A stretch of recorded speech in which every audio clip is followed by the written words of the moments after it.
С кем скоро сведет судьба? Один вариант. Давайте смотреть. Напишите в комментариях, если вам откликается. Так. Слушайте. Вас судьба сведет с мужчиной. Во-первых, это все про личную жизнь.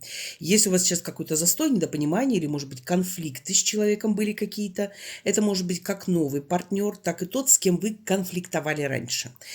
Судьба сведет с человеком энергичным, красивым, легким, тот, который сможет вас очаровать, как-то поднять вам настроение. Я бы все-таки сказала, что речь идет, конечно, про личную жизнь, про новые какие-то любовные приключения, но может и старый партнер, с кем что-то не заладилось, очень сильно вас удивить. И это действительно будет судьбоносное такое событие, которое привнесет в вашу жизнь легкость, радость, праздник и новые эмоции.